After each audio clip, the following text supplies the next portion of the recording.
But I didn't write it down, so I'm not going to try. I'm not going to try and fake it. Is that my job then?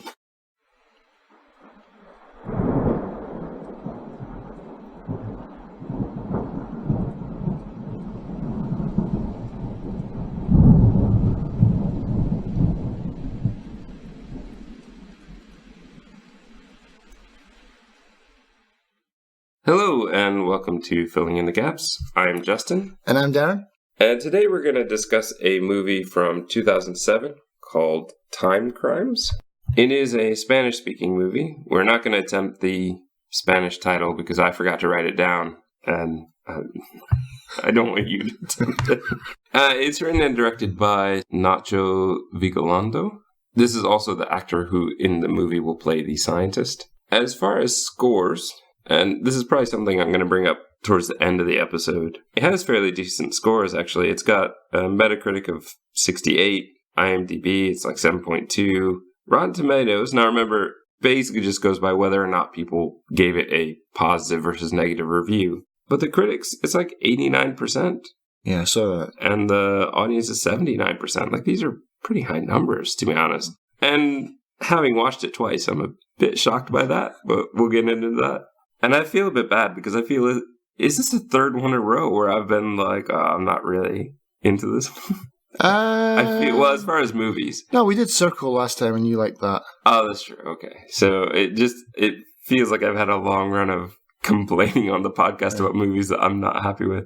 Well, that's why I'm here. Yeah. Because I like this movie. I guess. Though originally, I mean, that was kind of our intent, but... I don't know. I think that we've started to try to make this a more positive experience for people and talking about positive things. So I just lately feel like, I've been a bit of a grump on the podcast, at least when it comes to movies. It's not a terrible movie, though. It's not a bad movie. You know, It's not, though. It's just not. To me, it doesn't feel very original. Yeah, that's what I was going to say. And it's not very clever for the most part. If you were to break this down into 3 acts, and I think I can still talk about this in our spoiler-free section. If you were to break it down into 3 acts, I found the first act somewhat interesting. Even the worst movie dealing with time travel, I'm going to be hooked in for maybe the first third of the movie where I'm trying to figure out what is the setup and what's going on. Yeah. The second act in this one, to me, was abysmal. That's where I'm going to be my most negative, I believe. The third act kind of brings it in, but it feels to me like a little bit too little, too late, and has already been hindered by the second act. So, if you haven't watched Timecrimes, I don't think we really need to talk about it too much in this section. It's a movie that deals with time travel. If you're interested in that, give it a try. And there's not a lot of decent time travel movies anyway, as it is. So it's like, if you want to watch a time travel movie, it's not a terrible option to watch, I would say, at least.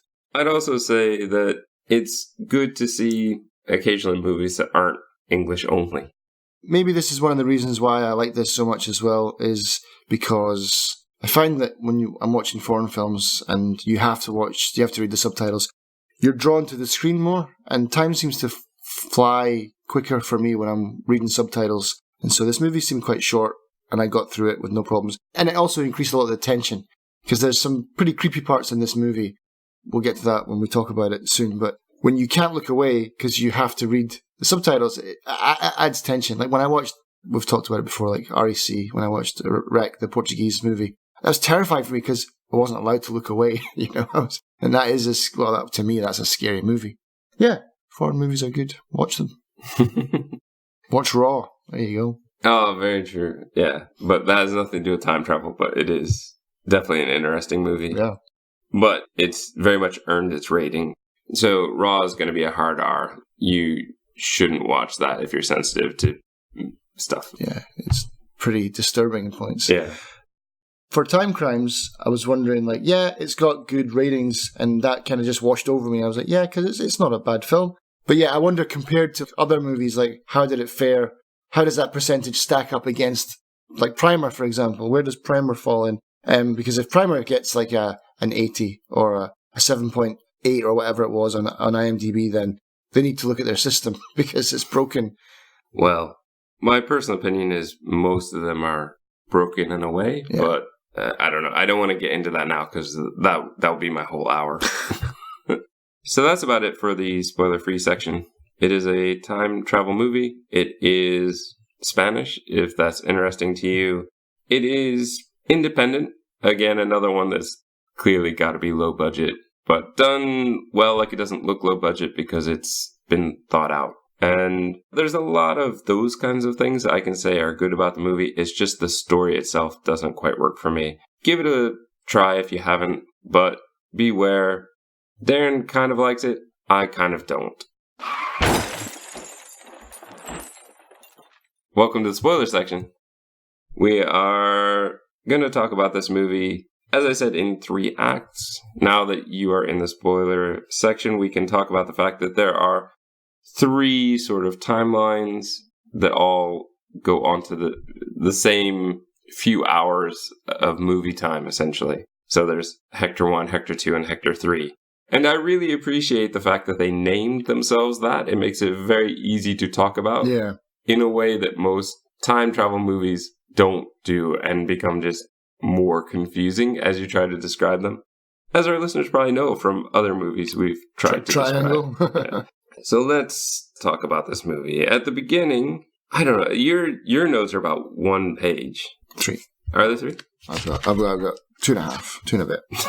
Yeah, right. I've double spaced. Yeah, I've only got about 2 pages, which for me is pretty small. I feel like there's not as much going on here. I almost thought about coming in without notes at all because, I don't know, I just feel like there's not that much to this movie.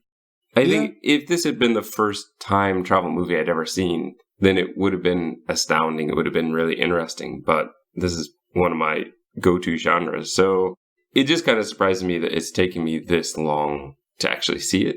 I've seen this movie come up in list after list about puzzling movies, mind-bending movies, and, just time travel movies in general. Did this come up on our group page as well? Someone posted that this would be one to watch. And so when I saw that, I went, yeah, I definitely need to because it keeps coming up on these lists. And I do think that that's part of the problem, is it's got this hype. It's always around. People are always hinting that this is one that's worth seeing. But after having seen it, But I mean, when it comes up on lists of time travel movies that you should watch, that list is short, I mean, I can't even name 5 time travel movies. Okay, Back to the Future 1, 2, and 3. There's 3.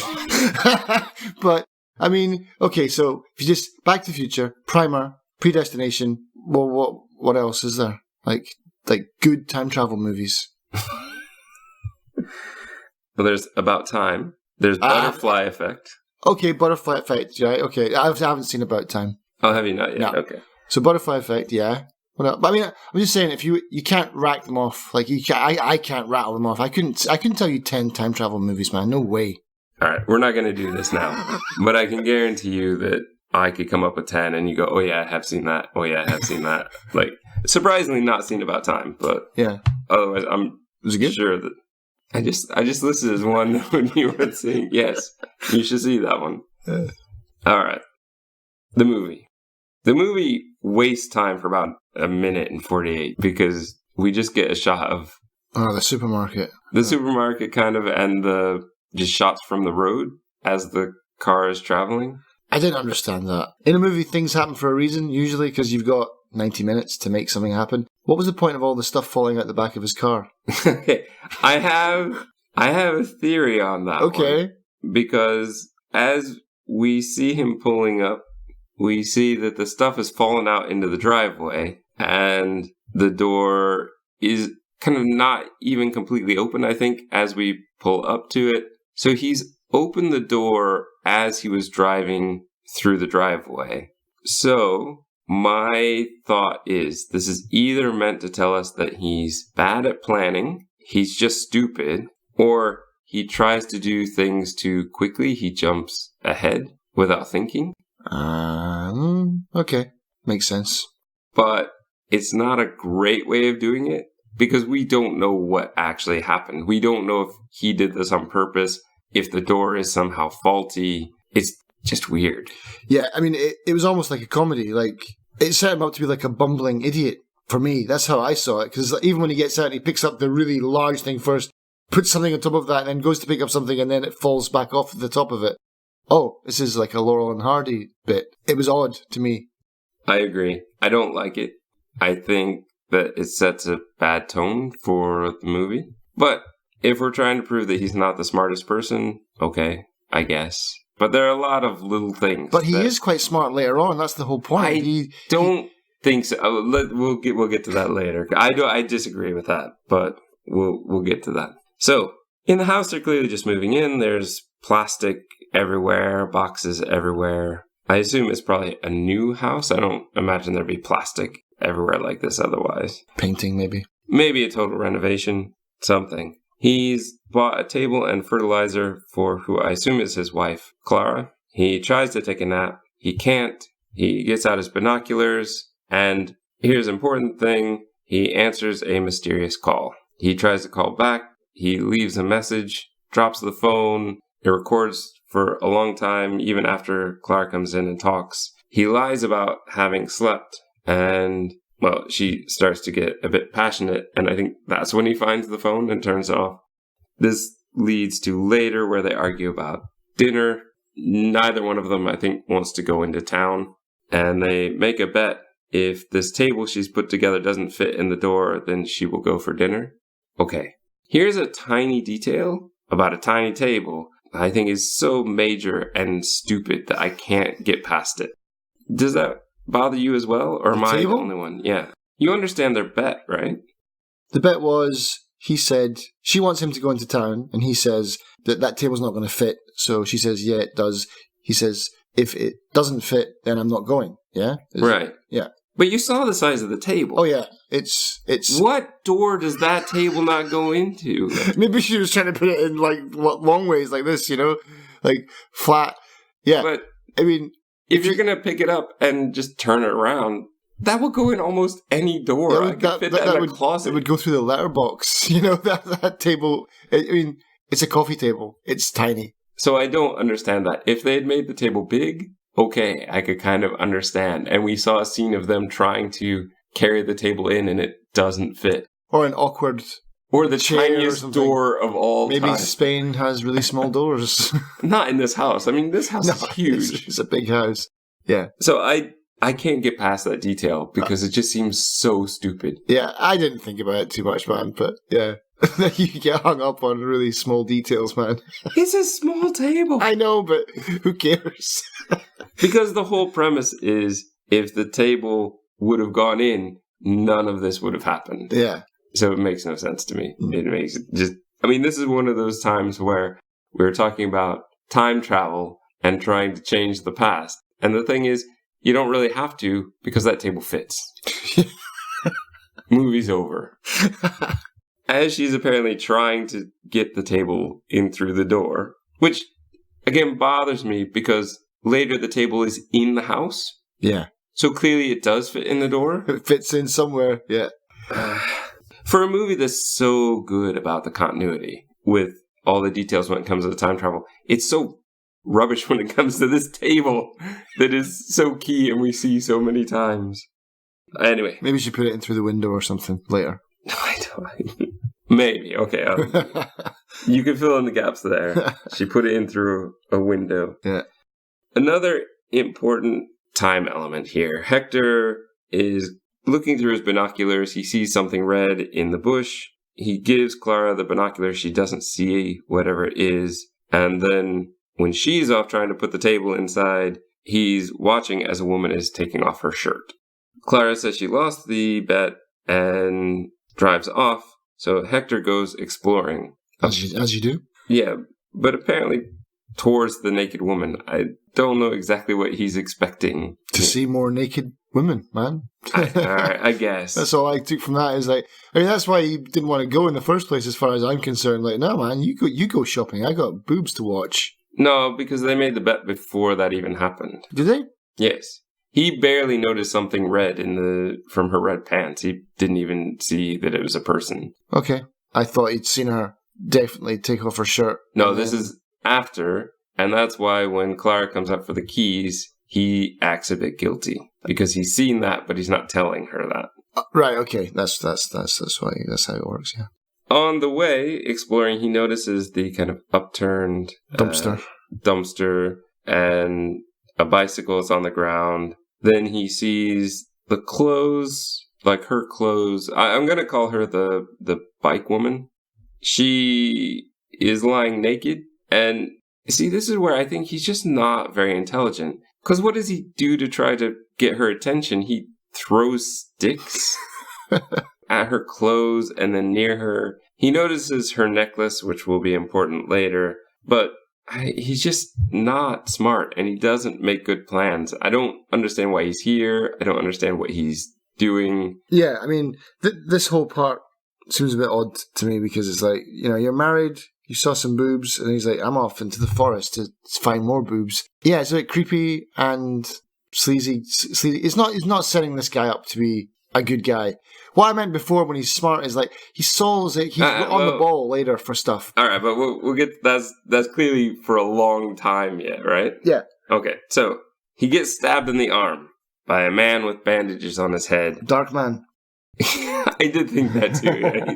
He's set up very much to look like that. So Hector runs. He sees the bandage man looking for him, but it's really weird. He's got his hands up as though he's looking through binoculars, but he's not. Yeah, that bit really creeped me out, man. It creeped me out a little bit, but I was more just perplexed by it. And later it feels a bit laughably bad, but we'll get to that when the time comes. I didn't understand why he was making this expression, and I still don't know. Is a bit confusing. I don't know if he's trying to hold open the bandages to see through, or... No, I don't think so. You don't think so? Because he's got that whole dramatic thing where he's like, turn around. Oh, yeah, well, but... Okay, we'll save that for later. Hector falls climbing over the fence, where he, I assume, hurts himself even a bit more. He runs up to a building, and... Again, he doesn't even try to find a door. He just throws a rock throws a rock through it, yeah. And here's niggling point number 2. Why is everything so easily breakable in this universe? That rock and the way he threw it maybe would crack the glass. I don't think it would shatter it like it did. That just seems insane to me.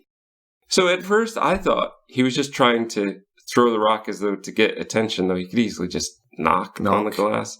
But I just don't understand Hector. And I think that's a big part of why I don't like this movie. He enters the room, he sees, and I've seen it in your notes as well, the picture drawn on the wall, which to me was clearly some sort of time map. And I think to anyone who's watched time travel movies, it's so obvious. So just personally, just a little annoyed we spend so much time looking at it and they have to zoom in on it so much. We're going to focus on it later. I think this is one of those times where it'd be better to hint at it and then show it to us later instead of him really focused on it. If you walked into the room and you saw that picture, would you want to spend a lot of time looking at it, or would it even really draw your attention? Yeah, an arrow with 2 X's on it. Let me ponder this. Yeah.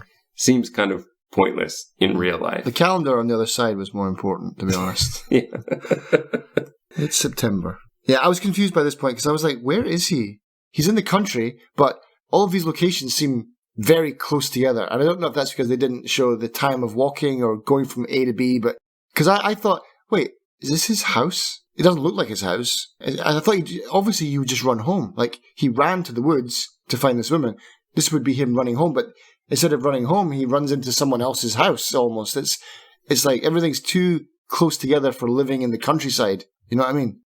I don't understand why he doesn't run home. Well, I thought he was running home. That's why I was confused when he got here, because I was like, his house looks different. Oh, this is maybe where the time travel weirdness is coming into it. I saw the fence, and again, he has a fence. Yes. So I was also a bit confused. I didn't think it was his house, but I was just confused. Why didn't you go home? So at the fence, I wasn't sure. But when he got to the building, I went, well, this is definitely not his house.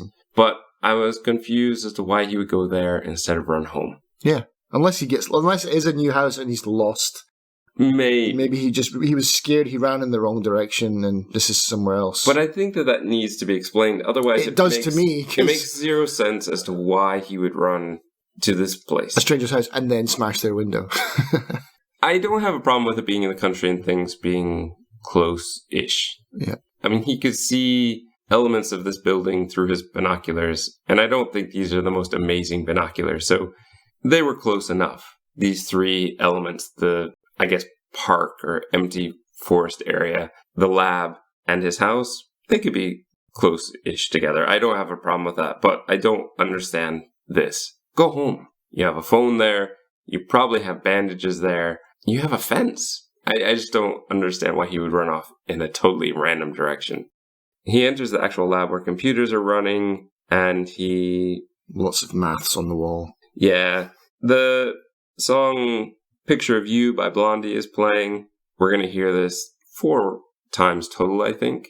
We hear it like 1 for every time, and then also in the end credits, as though we haven't heard it enough.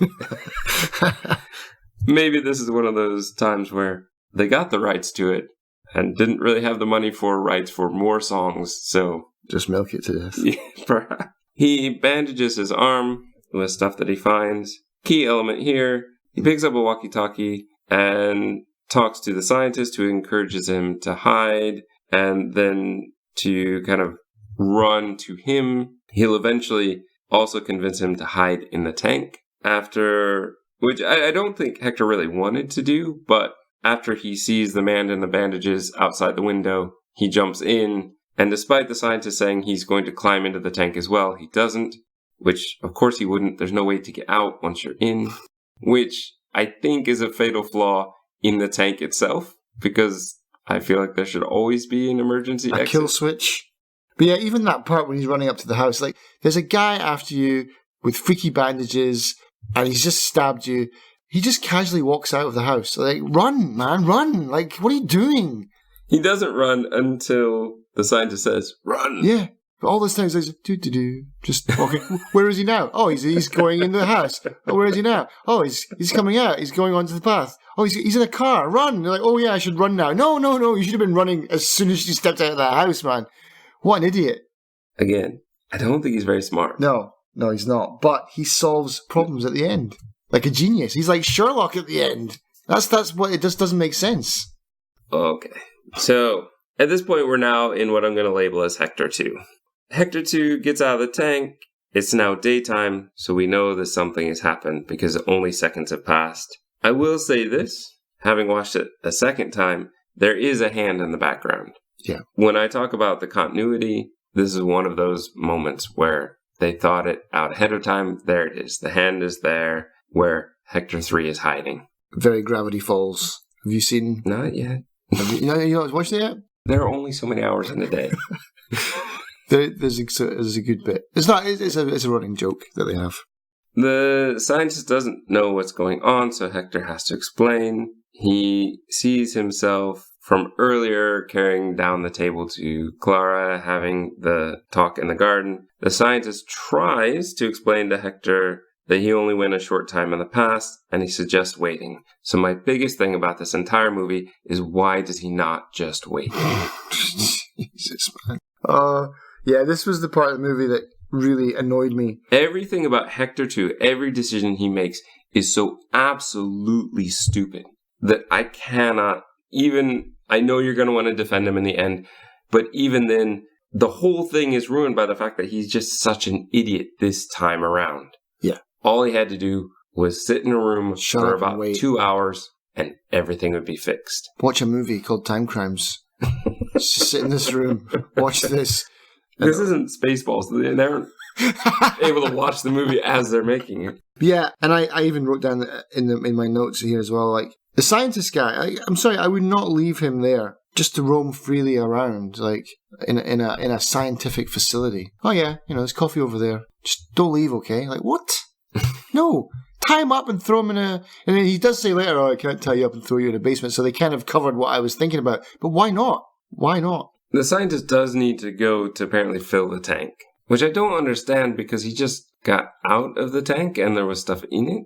Does the liquid go bad? See, this is another one of those details where I'm just confused. What do you have to do? What you have to do is just accept that that's how it works, I guess. But the thing is, later, he basically runs the time travel machine twice. We know he's going to run it twice. And it takes no extra setup. Yeah, that's true. he does the whole filling up thing or they don't show you him filling it up again.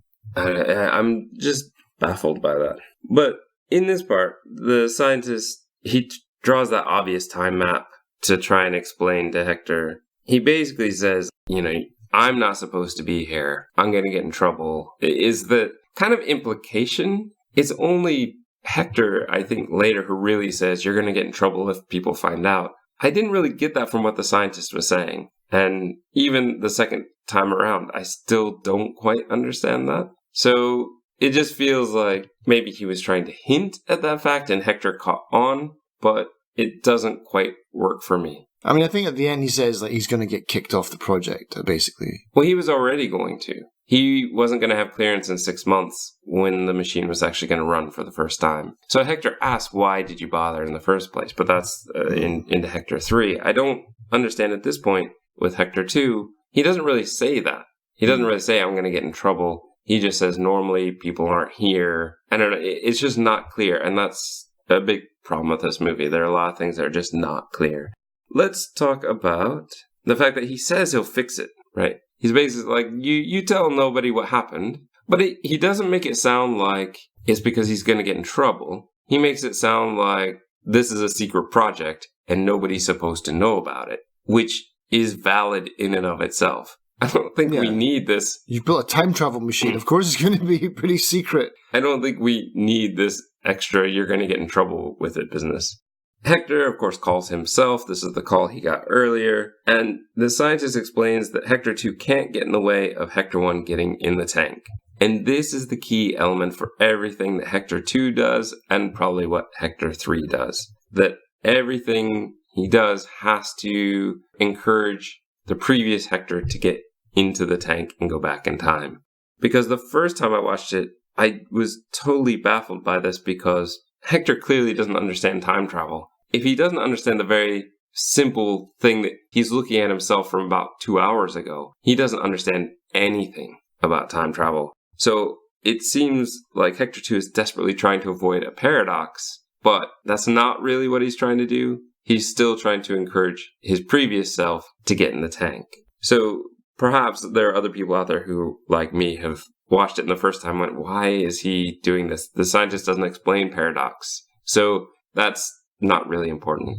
But what is important is that he's trying to get Hector 1 into the tank. And I just feel like it's really poorly done. We'll get into that. Yeah. Because Hector 2 at this point decides to steal a car and leave the compound. Yeah, which is exactly why I would have tied him up in the first place. He sees the girl on the bike, or the woman on the bike. He pulls over, and at this key point, he gets hit by a van. And this causes his car to crash into a tree. He gets a bit bloody, so he takes now the bandage from his arm and puts it on his head. And the mixture of the white goo from the tank and his blood apparently is what made the bandage pink in the first place. I wrote that down like, why is his blood pink?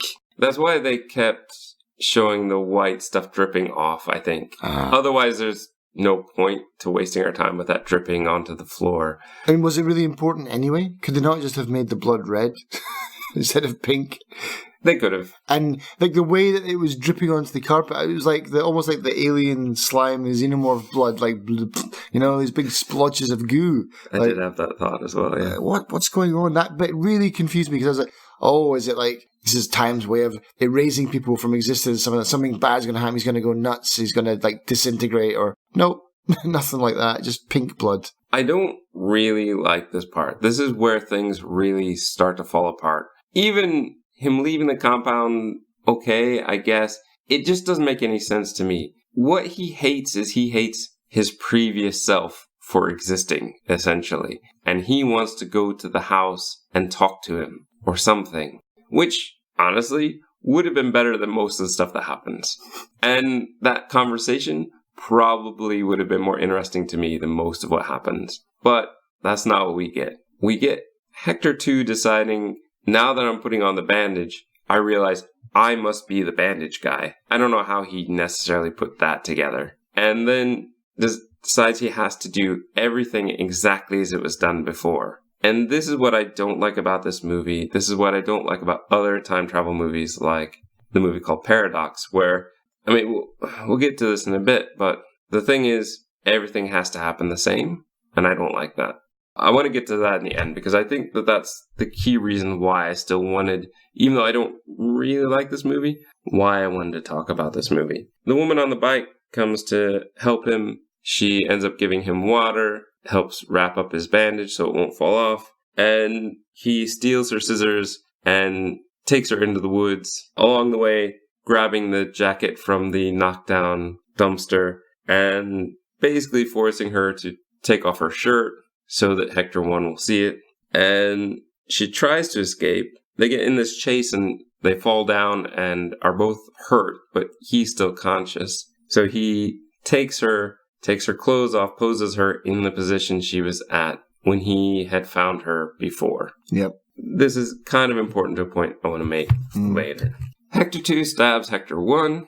This is the part you were mentioning before. This is where he does his, what I refer to as hand binoculars, repeatedly. Yeah. And you said you didn't like this part. Well, one is, he would know where he was hiding, because he's done it before. But would you? Here's the thing. One thing Hector 2 does do well, and even into Hector 3, is he has an amazing sense of time, remembering exactly what he was doing, what he had on him at given times. He does that very, very well. And so he remembers what he needs to do here with the hand binoculars. But I'm not sure if you'd remember exactly what tree you were standing by in the forest, especially if you were there for the first time. So my impression was he doesn't know exactly where. He doesn't know the exact second. So he's doing it over and over to make sure that it happens. Yep, okay, fair enough. But it looks stupid. The second point is, why would you do that in the first place? Because, and this is no, but here's the big thing. Everything has to happen exactly the same. So why does he do it? For now, he does it because he did it in the past. That's what I'm going to say. Yeah. This leads into my huge problem at the end, but for now, let's just assume everything he is doing because his past self, he noticed it. So he has to do it again. Okay? Still. Yeah, but it's not... No, it's not a good I decision. I don't think it's a good decision. That's why I think everything Hector 2 does is really stupid, but it leads into the bigger problem later. The bike woman runs off. He finds her necklace and races towards his home. He basically kicks his own fence in to get in rather than walk around to what presumably would be a gate. I don't know if he has a remote that he needs to get into his gate, much like the compound. We haven't been shown that. Or maybe he's got a large property and there's no gate and you've got to walk all the way around to the front. Who knows? But it wasn't exactly a big fence, though. He climbed over the barbed wire fence. Well, he fell. Maybe he didn't want to fall again.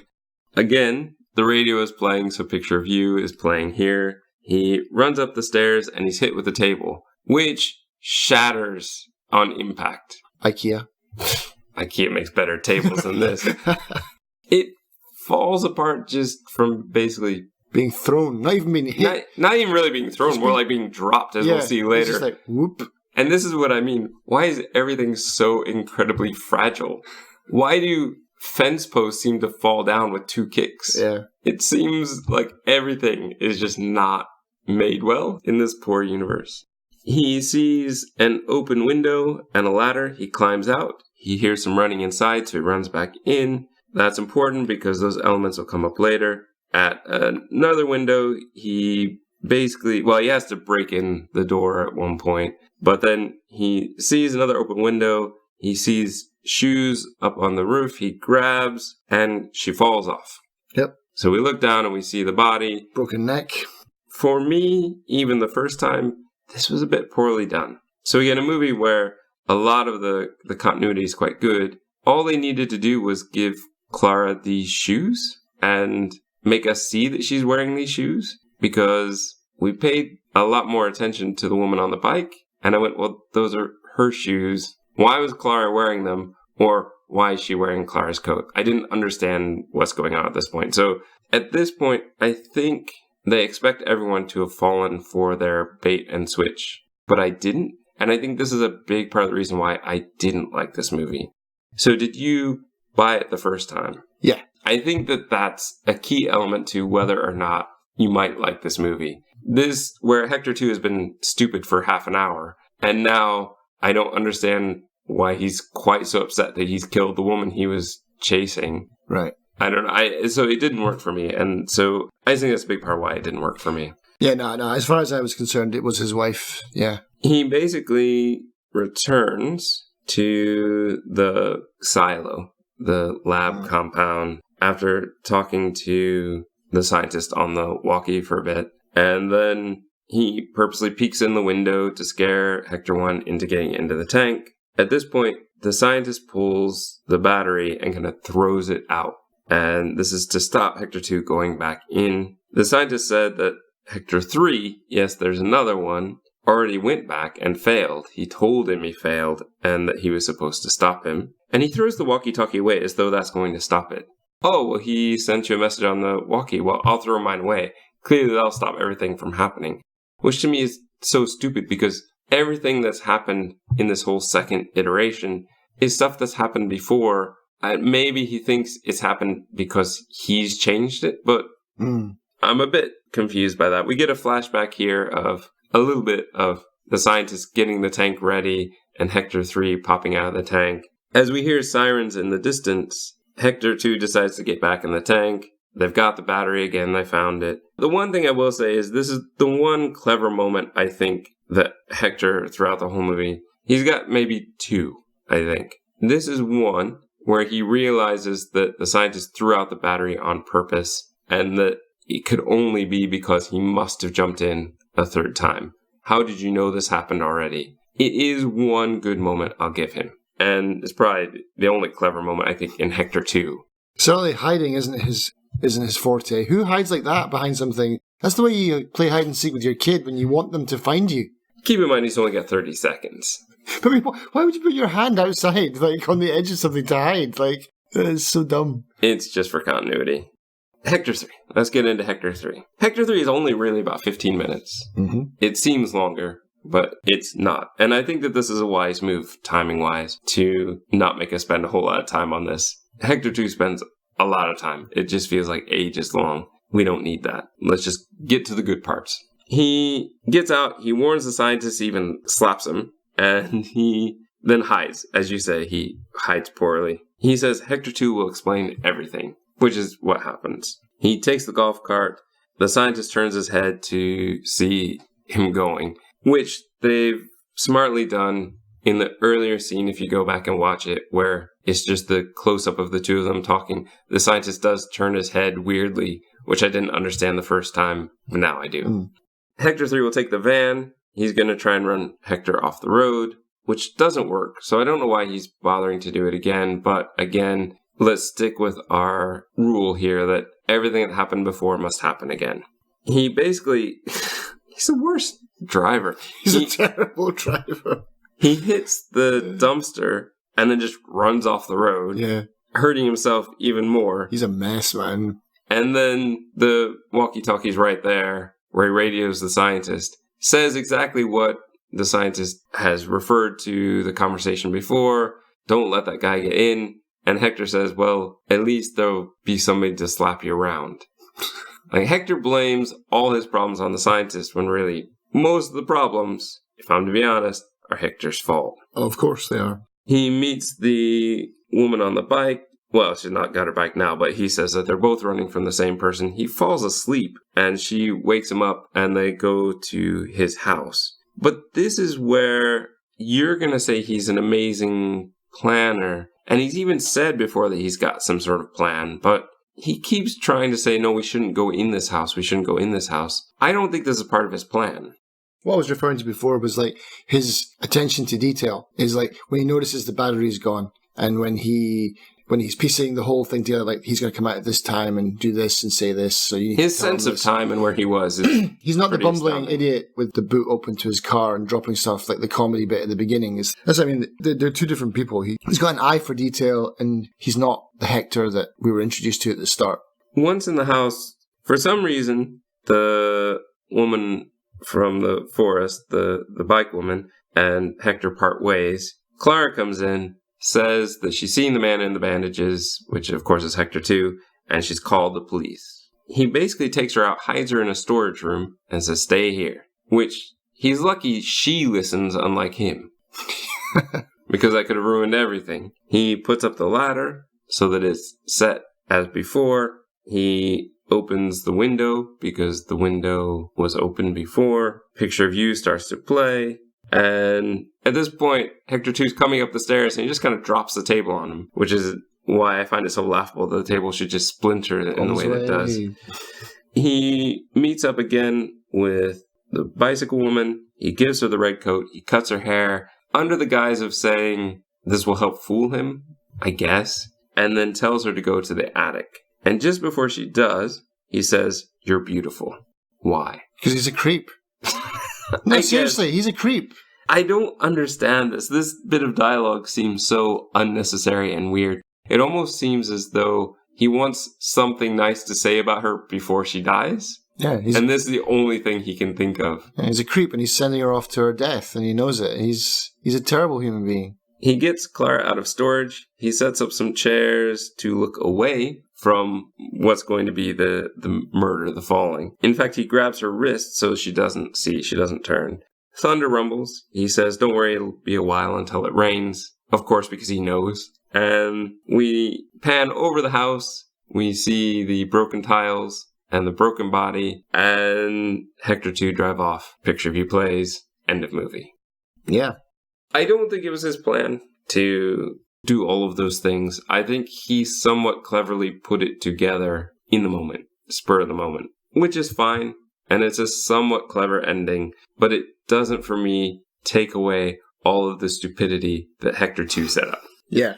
Okay, so after the murder, or after the accident, I should say, after the first accident, the first time we see the wife being thrown off the building, kind of it's not the dropping wife, off the building. But yeah. After we see that, I was like, oh, so this is where it's going to be like, he's going to obviously get back in the time machine, he's going to fix the wrong, so everything's going to go pear-shaped. But no, but I did think that this is the problem, is there's no beginning to this movie. Yes, okay, so are we ready to get into that? Because that's my big thing. Yeah, because this is where I've been leading. I don't know, is there something else, like, good you want to say about the movie, or something else maybe I forgot to cover that you really wanted to talk about? Because this is going to be the next big thing, and this is probably going to take us away from really the movie itself. No, I mean, I'm ready to move on with that. Okay, this is exactly my problem with every one of this kind of time travel movie, wherein everything happens as has happened before. There's another movie from 2016 called Paradox, which has the same problem. And I'm going to say, if you like Timecrimes, go ahead and watch Paradox. If you like time travel movies at all, you'll probably enjoy it in some way. But if you don't like Timecrimes for this reason, this is probably the biggest reason why I don't like this kind of time travel movie, where everything has already happened. It is fatalistic. It takes free will out of the character, and it also seems to take free will out of everyone in the entire world. Because if this has been preordained, then so has everything else ever. For me, those things are linked. Those things are tied. And it makes zero sense to me that there would ever be a loop that's been set up this way that has to happen this way every time. And so this is a problem for me of time loops that work this way.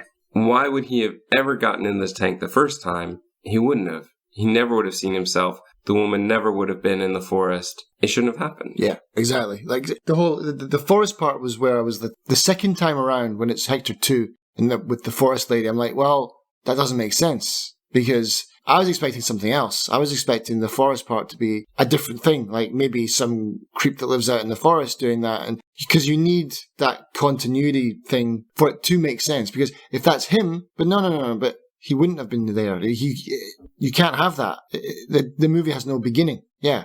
The forest lady part would never have happened. That's the glaring siren part for me that was like, okay, this it's missing a part, and that's it. It has no start. And so you just have to accept that this is just a loop that's been going. And if it's been going forever and we're in loop 1000, fair enough, but it really doesn't matter because you still need loop 1, and loop 1 doesn't exist. That's the problem. Loop 1 does not exist. So, fail. And so I can't really appreciate this movie. But I mean, is it possible? I mean, no, it is possible, but... It is possible that there's some sort of weird chain of events that led to this becoming a permanent loop. That he somehow ended up in the tank through other means, and then this all happened. But we're not given that. No. We're given the loop as it's already established. His hand is poorly hidden, not hidden in the background as Hector 2 gets out of the tank. The scientist is looking back at Hector 3 driving off in the golf cart. We're given way too many things to say these things have already happened. Yeah. These are all happening at the same time. So it's not like Hector 1 lives his life and then slowly layers are being added of Hector 1, Hector 2, Hector 3. This is all happening in real time at the same time, which means we've not actually seen the beginning, pretty much. I'd be right in saying that, yeah? I would agree, yeah. Yeah. So is it enough to make me hate the movie? No. I'm going to say just roll with it. It's fine, but don't think about it too much. But I disagree with that, though. I feel that there is this pushback against critics to say, well, you're thinking about it too much. You're looking too much for the problems. But this is not a small problem for me. This is a huge problem. If you want to say that our lives are preordained and everything is going to happen the way it's always happened, then okay, I don't like that. That's fine if that's what you're going for. But that's not really explained. That's not really part of this movie. And so for me, that's not what you're really trying to say. You're saying that by accident. And without that first loop that makes sense, the whole rest of the movie seems kind of pointless and stupid. So Act 1, I'm with you. But as soon as Act 2 happened in this movie, with Hector 2 just becoming so stupid and not trying, in my opinion, to actually change anything, to just go, oh, well, I have to do everything exactly the same to get him there, it just feels pointless at that. Because the thing is, he doesn't even really seem to understand that that's why he should be doing that. Like, he's contacting himself, he's going back to his house, why does he suddenly think, oh no, but I have to keep everything the same? Like, he even, at one point, I got the impression that he was going back to the house to possibly hurt his previous self. I thought so too, yeah. Which makes zero sense. And there's definitely a paradox that would happen, and I don't know what would happen. And I'd almost after watching this one, I'd almost rather see that movie. I mean, the thing is that the thing that I thought about this was, it's a popcorn time travel movie. You know, it's a time travel movie for people that don't want to get too serious. Well, there's my problem, is I'm always too serious. But you know what I mean? It's like it's very simple. It's an easy to watch time travel. Like, if you don't think about it too much, with a clever twist. If you didn't catch on to the fact that, and the thing is, I thought, and maybe this would make more sense, but then it would kind of take away from this constant "you can't change anything" loop. I thought it was his wife, and then he had cleverly swapped out his wife. I thought in the end, oh, you're not the creep kind of weird forest rapey guy. You actually saved your wife. Yes, you murdered someone else, but I thought Hector 3 had cleverly thought, okay, I did kill my wife in the first instance, but I'm going to set it up so that I use Bike Girl, disguise her, and fool Hector 2. And then I go back and I tell scientist guy, oh, it failed anyway, fooling him, not letting him in on my plan, and then I get to sit on my deck chair at the end and watch the whole failure behind me take place. That would make sense to me. I'm a bit upset that I have to go back and watch this. I do believe you, but if it is the bike woman from the first one, that kind of ruins it for me. You know what I mean? Like, if he had fixed something and saved his wife's life, that would be awesome. I don't think that's what it is. So I would definitely... The shoes must be a giveaway, though. To me, it seems like it, but I could be wrong. Maybe Clara was wearing these shoes. We didn't focus on her shoes, so maybe she was. But my impression is no. Right. That it was the woman from the forest. Her. It was always her. Yeah, that's a bit of a bummer. Because I thought it was pretty smart that way. Let's talk about one other thing that did bother me. I mean, the movie is called Timecrimes. What crimes are happening? Murder? Sexual assault? Yes.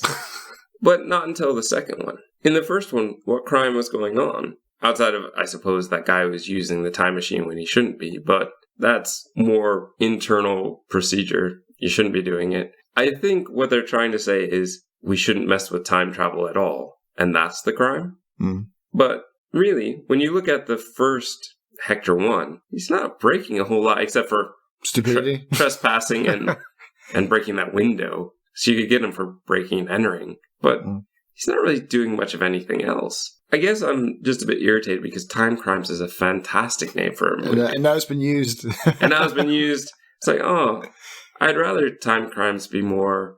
I think it would have been a better name for Minority Report than Minority Report, honestly. Yeah. But I just feel a bit disappointed that it wasn't more about using time travel to do crime. Yeah. Which seems a much more, again, interesting concept, fun concept than what we got. There was a good 2000 AD comic strip. It was a Future Shock, and it was basically what I was thinking about when I heard the title of this, because there's a part where it's a one-page strip, and it's about this guy, and he's like a shady CIA guy, whatever, and he uses a time machine, and he basically goes back and shoots JFK, and then he's like, and then I went back again, and I shot him from a different angle, and then I went back again, and I shot him from the grassy knoll, and then I went back again and shot him from the place. And so it's like all these, it's like how they explain the multiple things the way JFK died. But yeah, it was the perfect time crime. One guy in 5 locations. Interesting. Yeah, but not this.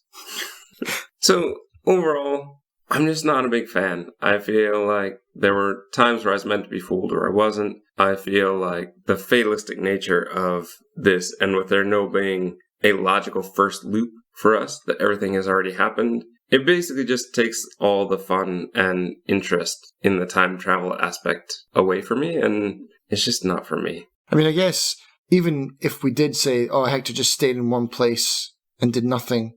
I mean, that'd be a boring movie. That would be a boring movie. We watch him sit in a room for 30 minutes. Eating chips. Yeah. But again, I would like to have seen what happens, like, when the loop resets. Do they just disappear? Do they branch off into different timelines after that? As Hector 1, 2, and 3 just live their separate lives in different universes? Or what actually happens? If they never get in the tank.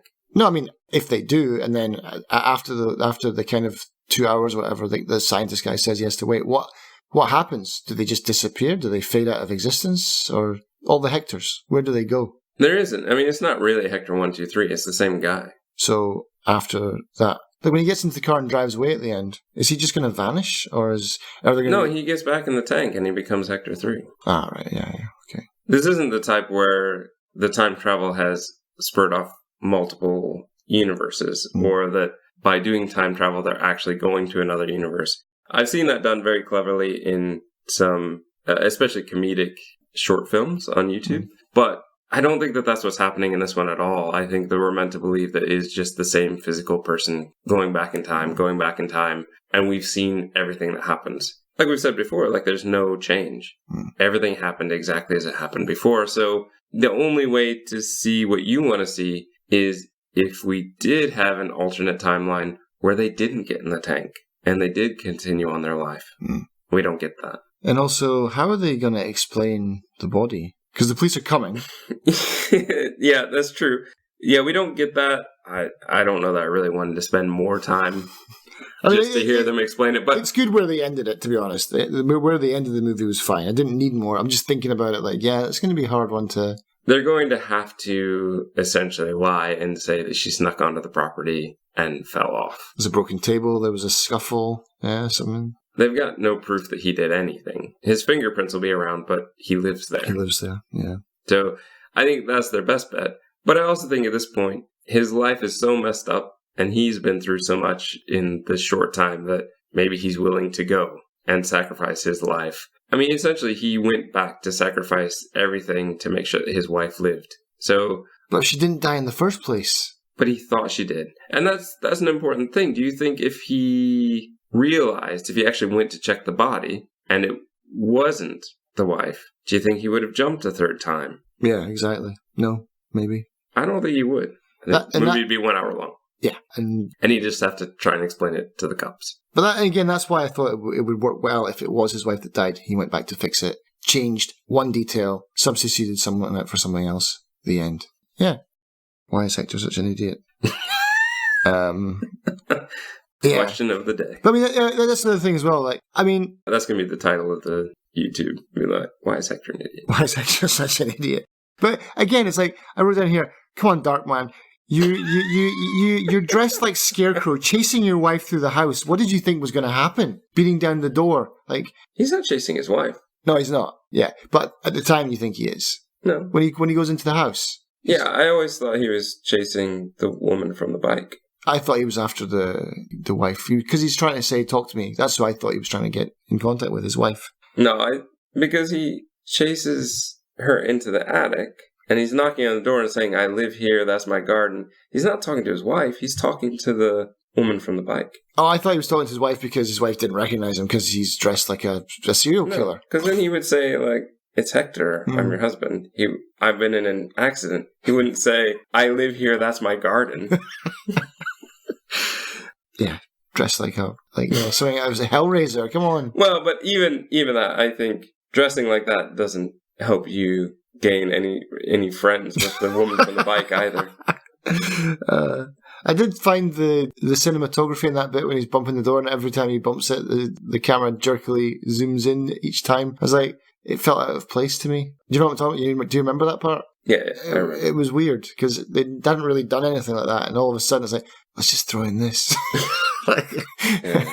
So I'm going to say I just don't like it. I like it. It's not a bad movie. I don't feel bad for having sat down for 90 minutes to watch it. I certainly didn't waste my time watching it, I don't think. I wouldn't watch it again. It's not the kind of movie that I'd be watching again to pick up on things that I'd missed the first time, because you can get everything the first time.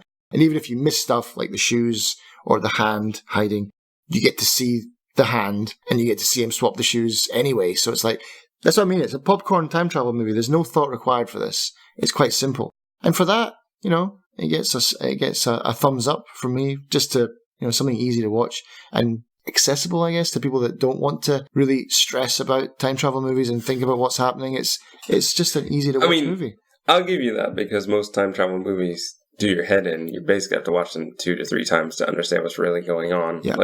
But the thing is, I just feel like this one, for me, it has very good continuity as far as certain elements. The timing is right, but your main character is just so unlikable. Yes. In a way that he's not intelligent when it comes to common sense, but he is intelligent when it comes to remembering specific events and times. That's not enough. The fact that he loves his wife to go back and do this, to jump the 3rd time, makes him somewhat more likable, but by murdering someone else in the process. Which is the problem, right? And again, my big problem, all of Hector 2. You fix that somehow, and then maybe he becomes likable. Maybe something works out better. But for me, I don't like Hector. I don't really like the scientist. I don't really like, well, there's only 4 characters. I don't like many people, but don't like the wife. I have nothing against the women, but the 2 men in this are just so stupid when it comes to common sense that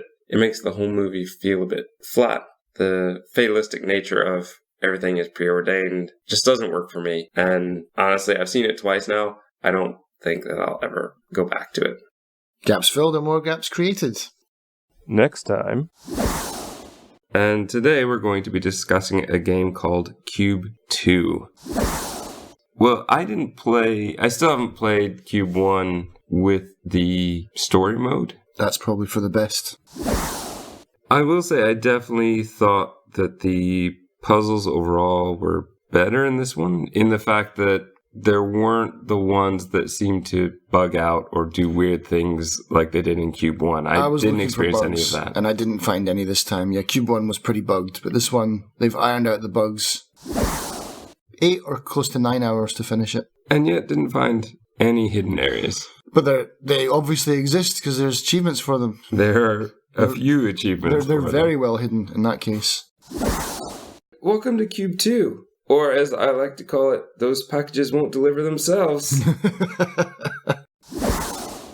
All this and more on the next episode of Filling in the Gaps. Now we talk about actual good time movies.